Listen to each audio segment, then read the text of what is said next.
que bom ter vocês aqui com a gente de novo no evento As Três Bases. Esse é o podcast da CDL que está oferecendo essa troca de conhecimento pra gente. Meu entrevistado de agora... Ai, vocês estão sentados? Então vamos lá. Ele é criador do conceito de personal branding no Brasil e maior divulgador desse conceito há 22 anos. Autor de livros, vários livros vou citar para vocês, e já realizou mais de 500 palestras. Inclusive, uma delas eu já tive o prazer de assistir. Com vocês e aqui comigo, Arthur Bender. Muito obrigado, um grande prazer estar aqui contigo. Arthur, prazer é nosso, seja bem-vindo. Bom dia para você. Sempre muito bem-vindo aqui, né? Pois Ano é. passado estava maravilhoso, uma energia muito boa. E eu estou muito feliz de estar iniciando o ano aqui de novo. Pois é, isso é muito bom, né? Muito Inclusive, o conceito que você traz, eu acho que é uma palavra que hoje em dia está muito em alta, especificamente porque a gente fala tanto em padronização. Quer dizer, na verdade, a gente não fala, a gente vê tanta padronização por aí, às vezes até relacionada a procedimento estético, e você tem o conceito da personalidade, o conceito da autenticidade, Perfeito. Principalmente, né? Como é que é trabalhar esse conceito? Eu acho que a gente confronta essa realidade do ser humano buscar os seus iguais. E isso é uma grande doença, né? E principalmente quando a gente tem redes sociais, todo mundo vai ficando mais igual aos seus iguais e perdendo aquilo que é fundamental de uma marca, que é a diferenciação. E qual que é o perigo de muito. perder a diferenciação? É que a gente começa a pensar como rebanho, a pensar como o que eu chamo de, me perdoa, a manada corporativa. Sim. Ou seja, advogados pensam como advogados, médicos pensam como médicos, arquitetos como arquitetos, e todo mundo fica igual. E quando fica igual, a gente não tem outra escolha senão escolher por preço. Então, o fundamento de marca é esse: sair do rebanho corporativo, né? Ou seja, se rebelar contra a norma, contra a forma, não se conformar, que é o meu tema aqui hoje. Eu nunca tinha pensado que não se conformar tem relação com forma nesse tem sentido. Tem a ver com a forma que Que nos legal. impõe, né? Ou seja, legal. Não estar conformado é sair da forma, é transbordar, é Eu nunca contrariar tinha a pensado lógica. no sentido completo da palavra assim, sabe? Achei bem interessante. Explica pra gente, por favor, o perigo de uma pessoa que não tem o branding dela bem fortalecido. Quando ela está no mercado... Na verdade, eu estou falando em pessoa, mas vamos tratar de setores corporativos, Perfeito. né? Vamos falar primeiro de empresas. Uma empresa que é igual a outra, o que acontece? O cliente não vê?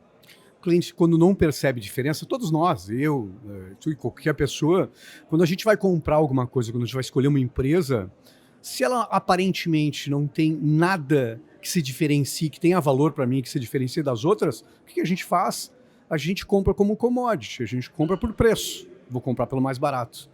Então, em essência, trabalhar o branding das empresas, dos produtos e das pessoas é ter a permissão de praticar um preço superior, um preço premium e sair. Tanto que a gente olha isso no mercado, a gente vai ter empresas que têm produtos aparentemente semelhantes, mas com valores muito diferenciados.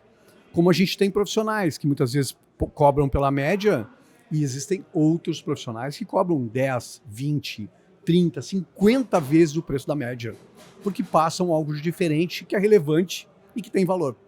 Agora, conceito é muito legal, estamos falando de branding, que ele agrega valor à marca, mas na prática, o que é o branding? Meu nome é Gabriela, eu tenho uma empresa que vende filtro de água.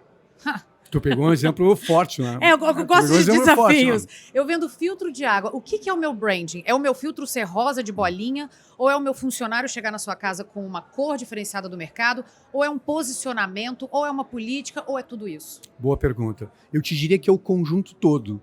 Branding seria um verbo, né? Seria o nosso gerúndio aqui, esse ING, né? Branding. Então, ele significa movimento, ele significa ação, não alguma coisa estática. E é esse conjunto de entregas que vai diferenciar a proposta. Em água é uma commodity, concorda? Pode ter um pouco mais de alcalinidade, tá? Mas água é difícil diferenciar a água. E mesmo assim, a gente consegue ter marcas de água valendo 10 vezes mais que outras marcas.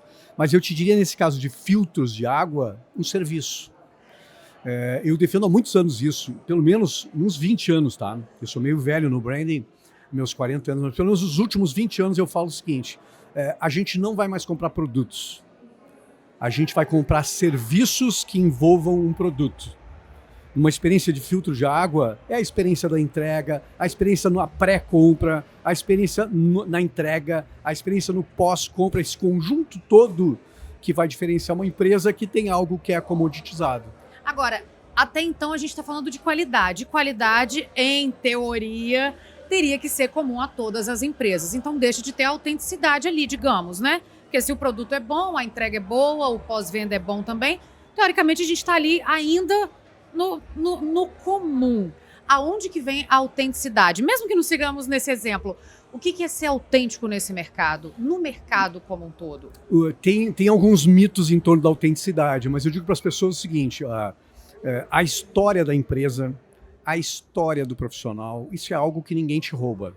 As pessoas podem copiar a forma, a apresentação, o jeito de se apresentar, mas ninguém vai te roubar a tua história.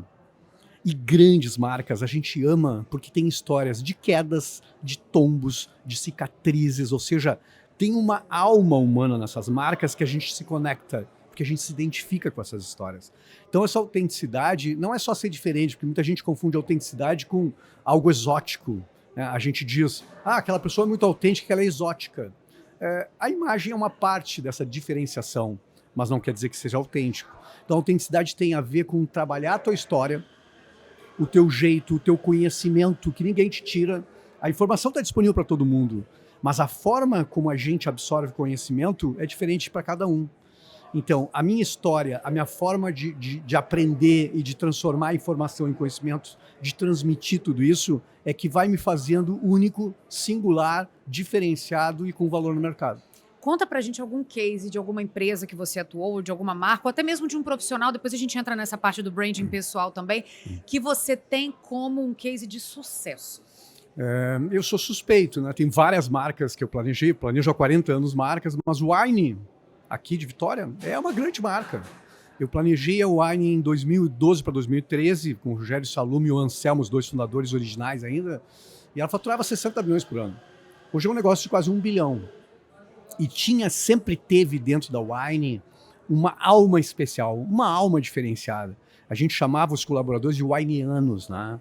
A gente tinha a Wine Box, que era uma caixa preta, que diferenciava, era um símbolo.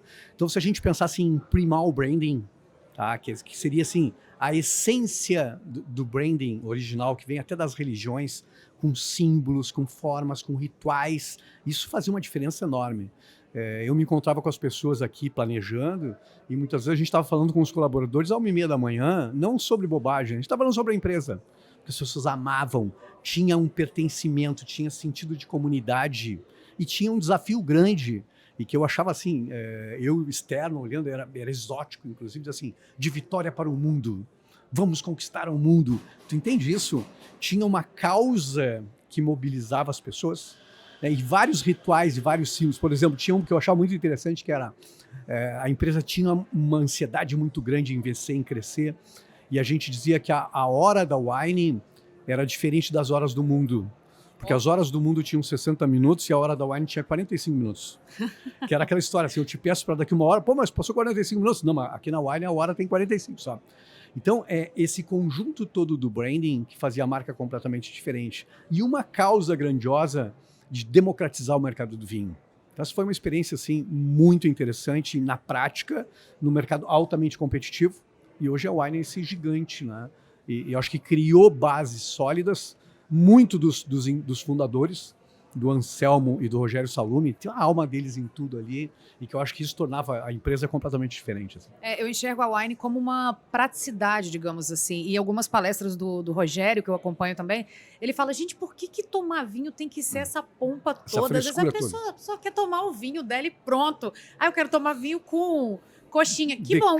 Você gosta, então toma. Faz.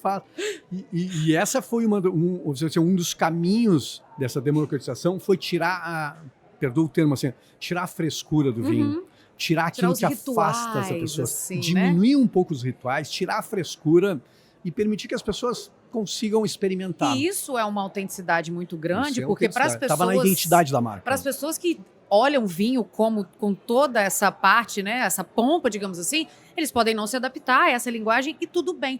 Você acha que o branding bem forte, seja de uma marca, de uma pessoa, de um profissional, de uma empresa, ele, em alguns momentos, ele tem que lidar com esse... você não gosta, tudo bem. Tu diz do ponto de vista de quem te compra? De quem te compra. Porque Perfeito. você não vai atender todo mundo, né? Ninguém vai conseguir atender todo mundo. Isso é libertador? E esse é libertador quando tu encontra a conexão com o teu público. Porque um posicionamento, e é um fundamento clássico de posicionamento, é uma escolha e muitas renúncias. E um posicionamento de marca significa representar alguma coisa para alguém. O grande erro dos empreendedores, o grande erro das empresas, muitas vezes, é tentar olhar para o mercado e tentar atingir diversos públicos. É querer representar uma marca para todo mundo, né? A gente representa um pouquinho para aquela, um pouquinho para essa, e não representa nada para ninguém. Então ninguém é fiel a você, Então, quando a né? gente representa muitas coisas, a gente às vezes não representa nada. E um posicionamento é fazer uma escolha. Uma escolha olhando para a tua origem, olhando para as tuas competências, pelo teu potencial. E dizer assim, bom, com o que eu tenho de bagagem, esse conjunto todo tem valor para quem? E aí a gente começa a entender segmentação de público. E aí a gente tem uma coisa clara. Espero que as pessoas estejam conseguindo também entender que é um caminho. A metodologia que você criou, ela é uma metodologia, como eu mesmo citei, né? Você identificar a sua história, a partir dali para quem você quer comunicar, com quem você não vai comunicar e tudo bem, porque branding... ser coerente com isso, é ser entende? Coerente, né? Um posicionamento claro, eu sempre digo para os meus clientes corporativos, que quando a empresa tem um posicionamento, as pessoas não entram nas reuniões para brigar por quem tem razão. E a gente perde muito tempo nas empresas, horas de discussão, quer uma coisa, porque eles enxergam futuros diferentes. Então, quando a gente tem um posicionamento, existe uma clareza de futuro, onde tudo deve convergir para aquilo. Então, um posicionamento, quando ele se inicia, é uma intenção de representação para o futuro. Então, quando a gente tem clareza disso, isso é um filtro técnico para produto, para serviço, para narrativa, para as experiências, ou seja, tudo vai convergir e levar o consumidor para aquele ponto. E essa é uma construção de longo prazo. Não é uma construção ansiosa, que hoje a ansiedade é uma doença. Não é uma construção de segunda-feira vou mudar meu branding. Não, não é assim. E a gente precisa, assim, coerência, consistência e repetição.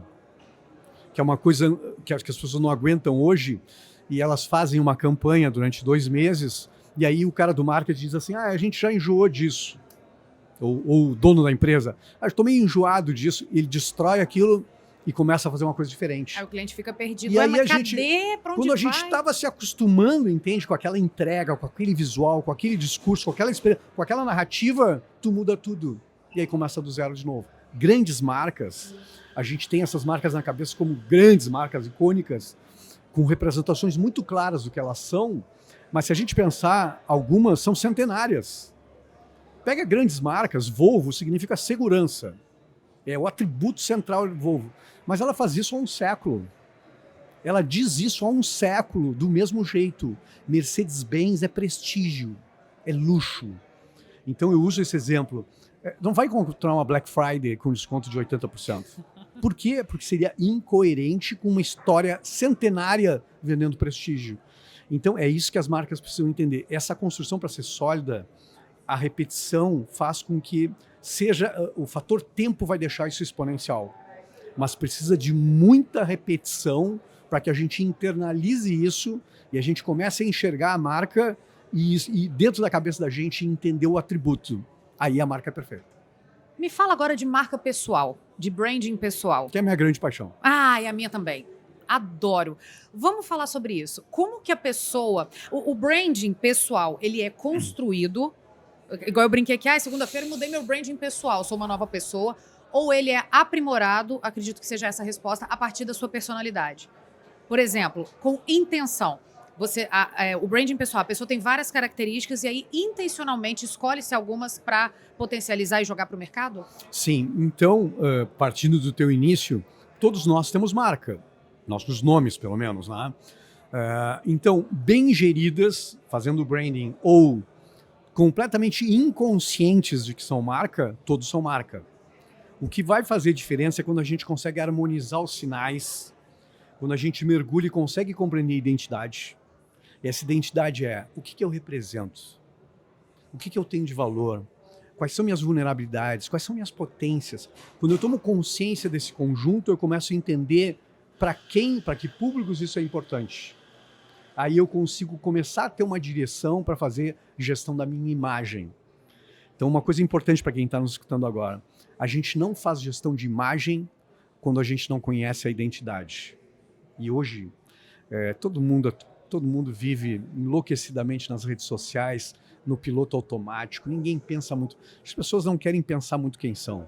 Então esse é um grande perigo, porque eu quero me posicionar, mas eu não sei quem eu sou. Eu não sei quanto eu valho, eu não sei que vulnerabilidades eu tenho, eu não sei o que eu represento. Então é como se a gente pegasse o Waze e a gente, o Uber... Falasse assim, vamos pra embora. Onde? Então, aí, vamos. Embora, mas aí diz assim, diga onde você está e o GPS não funciona. Porque eu não sei que ponto de partida. Então eu posso buscar alta performance e eu posso chegar mais rápido no lugar errado. Porque eu não sei de onde eu estou partindo. Boa essa Então, frase, chegar mais rápido, mas no lugar errado, né? Eu uso muito essa frase dizendo o seguinte, ó, quem faz alta performance sem autoconhecimento vai chegar mais rápido no lugar errado.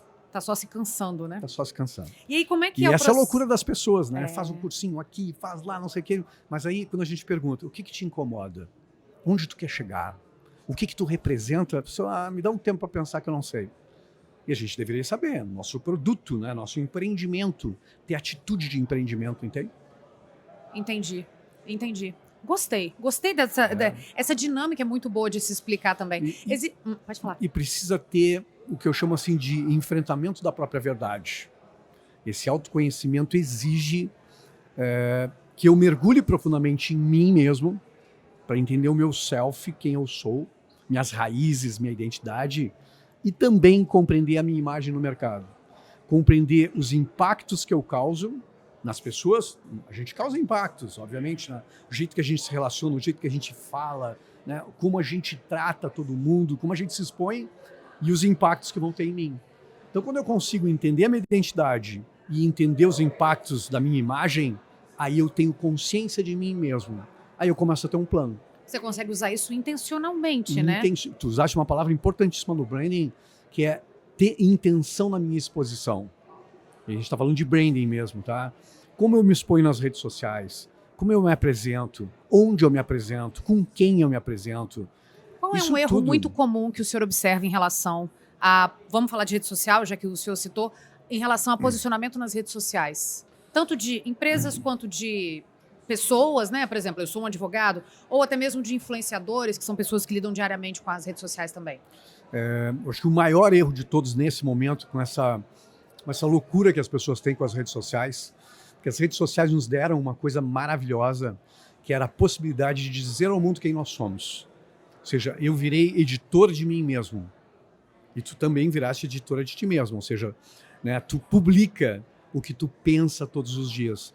Então, fazer isso sem autoconhecimento é uma espécie assim, de suicídio profissional, porque as pessoas querem buscar, e aí talvez seja o maior ponto aqui, serem conhecidas. Experimentar para a maioria das pessoas, eu quero crescer no Instagram, eu quero ter milhares, porque aí eu vou vender. E conhecimento só, ser visível não resulta em nada. Eu preciso ser reconhecido pelos valores certos. Aí vem a intenção. Ou seja, eu não quero ser conhecido pelo mundo inteiro, mas pelo quê? Porque aí o que acontece? Cria polêmica, faz coisas estúpidas, porque isso gera memes e tal, e a pessoa vai ser muito conhecida, mas não vai ter valor nenhum. Então, quando eu tenho um plano para mim de branding, eu penso o seguinte, eu preciso ser conhecido pelas coisas certas. Eu vou mostrar algumas coisas que eu tenho interesse e intenção de ser reconhecido por aquilo. E aí eu passo a fazer gestão disso. Isso é branding. E o erro, muitas vezes, dos profissionais o cara quer ser... gostaria de ser reconhecido como uma pessoa com profundidade, por exemplo, sério, com conteúdo. Mas se a gente olha as redes sociais e tá lá de biquíni na praia, de sunga, numa bebedeira, alguma coisa que não faz nenhum sentido. Não que as pessoas não possam fazer isso. Mas não comunica Mas com não faz sentido para a tua intenção. Se a tua intenção é parecer sério, profundo, com conhecimento, me mostra isso. Me ajuda a te compreender. É uma frase que eu uso muito para os meus mentorados. Me ajuda a compreender quem tu gostaria de ser. Então, saindo com essa ideia na cabeça, tu tem uma administração boa para as redes sociais. Sem isso, vai publicar coisas, vai ficar publicando, como todo mundo faz, e não significa absolutamente nada. Ou, às vezes, está trabalhando contra a tua própria imagem. Tem algum exemplo agora, a gente falou agora há pouco do exemplo de marcas e do mundo corporativo relacionado a branding ou mudança de branding. Tem algum exemplo agora relacionado a uma persona, realmente, a um personagem ou alguma Alguma figura pública ou algo assim, uma pessoa realmente com essa mudança de brand ou com o brand bem posicionado ou não posicionado, que você se lembre e que é legal pra gente ilustrar? Tu dizia um case negativo? Ou negativo ou positivo, algum case que ilustre o que a gente tá falando. Eu diria que eu acho que tem pessoas que intuitivamente, inclusive, fazem um trabalho maravilhoso, né? A gente teria, assim, dezenas de pessoas que dizem assim, intuitivamente a pessoa mostra o que tem que mostrar, ela convence, porque a gente está num campo das percepções, entende? E é um campo que não existe uma régua de cálculo de concreto, não existe uma calculadora que a gente diga... Fala, seu branding tá bom. Positivo. São percepções, entende? Uhum. Então, às vezes, a tua vida pessoal acaba contaminando a tua vida profissional. Eu vou usar um exemplo forte aqui, o caso do Neymar, por exemplo. Uhum. O Neymar, eu diria, se tu olhar pelo ponto de vista do sucesso, inegavelmente ele é um gênio, inegavelmente ele é talentosíssimo como não existe no mundo outro igual. Ele tem, se não me engano, 300 milhões de pessoas nas redes sociais do mundo. Ele tem jato, ele tem helicóptero, ele tem milhões. Ele venceu, por esse ponto de vista. Agora, talvez, eu vou chutar aqui, metade das pessoas amem e metade das pessoas odeiem. E o interessante, tem muito respingo da vida pessoal na profissional, na performance, entende? Entendi. Que não é maldosamente que as pessoas falam. Mas aquilo que eu vejo fora do campo acaba sendo tão forte na minha cabeça que acaba contaminando a performance do campo. A performance é ótima, a performance é fantástica e eu adoro esse cara. Mas o que ele faz muitas vezes fora do campo, ou o jeito que ele faz, acaba levando alguns sentimentos que destroem valor do profissional, entende? Às vezes ele escorregou, qualquer um poderia ter escorregado em campo. Ah lá, tá vendo? É porque só fica na bebedeira, caiu. Entende? Como se fosse assim, né? São pequenos detalhes e muitas vezes, e tem uma coisa muito importante em branding que é previsibilidade. Quando a gente começa a conhecer uma pessoa muito visível, como o Neymar, ou a gente poderia pegar qualquer outro grande pessoa muito visível, a gente já imagina o que ela vai falar. Pensa nisso. Pensa em qualquer pessoa, na Anitta, pensa no Neymar, pensa no Roberto Carlos. A gente já imagina o que vai acontecer e o que eles vão falar. Então isso, de certa forma, bem administrado, é ótimo. Olha o exemplo da Mercedes que eu dei para ti. Há 100 anos, ela diz, sou luxo, prestígio e engenharia alemã. Porque você sabe o que pode esperar daquela pessoa e se você precisa daquilo, você já sabe a quem recorrer. E isso é reputação, porque a reputação cria uma espécie assim de reserva moral, de gordura moral para as horas difíceis. Atletas, por exemplo, jogadores, né? Eles vão ter performance boas e performance ruins, tá? É normal para qualquer atleta e vai ter obsolescência física também. Agora, quando a gente ama a pessoa, a imagem, quando a gente respeita, quando a gente tem conexão e a gente diz assim, e a gente vê uma derrota, a gente dá pelo menos o benefício da dúvida. Quando a gente sabe de um escândalo de alguém que a gente respeita muito, a gente fica pensando assim, será? Será mesmo? Vou investigar mais. Não é possível que ela fez isso. Não é possível. Não, parei. Não é compatível com a história. Não é compatível com as muitas declarações. Agora, quando a gente não tem boa reputação de uma pessoa, você a espera gente já tudo espera dela. assim, só podia ser. Só podia, sabia. A gente nem vai atrás saber se é verdade. Então, usando o caso do Neymar, o Neymar já foi condenado por muitas coisas que ele não fez. O Neymar já foi responsabilizado por muitas coisas que ele não fez por conta desse pensamento. Essa falta de reserva, de gordura moral, de reputação, que poderia estar protegendo ele para as horas difíceis. Adorei esse termo. Eu vi que você olhou. Eu anoto algumas frases. Muito interessante. Isso funciona para as empresas também. Sim. Muito para as empresas. É mais ou menos quando acontece algo e você fala assim, mas espera aí, quer ver que já eles vão explicar? Não é? Aquele sentimento de ele não faria isso. E outras que a gente diz assim, a gente escuta no noticiário e tal, e diz assim, só podia. Verdade. Entende? Às vezes a empresa é agressiva demais, ou a empresa é ousada demais, ou a empresa é conservadora demais. E isso vai criando uma previsibilidade pro bem ou pro mal. Se essa previsibilidade for boa, a gente sempre vai dar uma chance. Quando ela for duvidosa, a gente sempre vai atacar nas horas de queda. E todo mundo pode ter queda, entende? Ao mesmo tempo que a mudança repentina de branding dessa história, dessa forma como você se expõe, quando a intenção é muito visível, é muito proposital, o público percebe e fala, só porque, né, digamos, uma empresa que tem a reputação neutra, nem pro bem nem pro mal. Ela comete alguma coisa ambiental. E aí todo mundo fica com aquele pé atrás. Aí depois ela começa a colocar um monte de planta na empresa. Tô dando um exemplo bem bobo mas aqui. é isso. Todo mundo olha e fala, agora tá cheio de plantinha. Então, até isso. Tem que ter uma nuance correta, né? Pra adaptação de um branding, de uma empresa e de uma pessoa. Tu cria Eu falo persona com pessoa, persona. Mas tu cria empresas que muitas vezes causaram uma grande tragédia e depois vem com um papinho aqui de sustentabilidade, tu fica, pô, sabe? A palavra é essa, papinho. Um papinho, sabe? E a gente vê quando não é verdadeiro, quando veio muitas vezes do esforço do pessoal do marketing tentando salvar, mas tu vê que não é verdadeiro. Isso funciona para as empresas e para as pessoas. Tu vê assim que é uma campanha, mas que não é verdadeira. E a gente sabe aquelas outras empresas que são realmente verdadeiras, tá? Eu uso o caso da Patagônia, que não é a cerveja, mas a Patagônia Roupas, que é uma marca americana mundial, toda baseada em sustentabilidade. Ela faz roupas de aventura. Ah, sim. Tá? Talvez eu até saiba. E ela tem uma pegada de sustentabilidade assim, que vem do fundador, que vem dos produtos, que vem do portfólio, que vem da neutralização de carbono, que vem assim, de uma preocupação gigantesca de neutralizar os efeitos e que isso respira, impregna a marca. Então, foi a única marca que fez uma campanha mundial, que é um case do marketing, que é chamada assim de a campanha de não venda. Eles fizeram uma grande campanha e colocaram a jaqueta mais cara que eles tinham no portfólio, a fotografia gigante em jornais dos Estados Unidos inteiros, dizendo assim, não compre o nosso produto. Tu compreende? É uma coisa maluca, né? Dizendo o seguinte, ó, a gente impacta o mundo para fazer essa jaqueta dessa forma. Tava lá os cálculos. A gente tenta reduzir o máximo, mas têxtil ainda tem um impacto muito grande de água. E apesar disso, ainda a gente impacta. Então, ele disse assim, essa jaqueta foi feita para durar uma vida. Não seja consumista. Se você tem uma delas, fique com ela e não compre outra. Nossa, mas quem então, não tem vai comprar. As pessoas... E quem já tem vai falar, vou comprar mais uma. Sensacional. Agora o branding case... foi perfeito e que deu vontade de comprar pela... Assim, e a coerência do fundador, a coerência das pessoas, a coerência dos produtos. E a empresa foi vendida agora há uns 2 anos, o fundador fez, já tinha uma certa idade, e foi avaliada em 1 bilhão e 600 milhões de dólares, tá? Isso aqui que o fundador fez, o quê? Ele não vendeu e ficou com dinheiro, como qualquer outro fundador faria. Ele doou a empresa para uma ONG, tá? Ele colocou esse valor num trust que administra essa ONG, com uma seguinte condição, que ela continuasse com a atitude e com a postura e com o posicionamento dela. E assim ele abriu mão de 1 bilhão e 600 milhões de dólares por um propósito. Manter a marca viva, dando exemplo.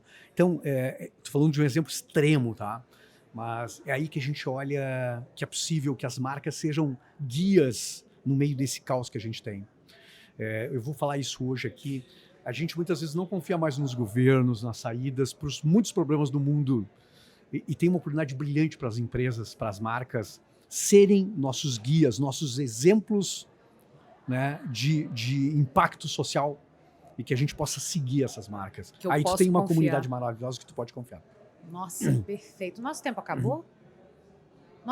Olha minha cara desolada, perguntando se o tempo acabou. Tipo assim...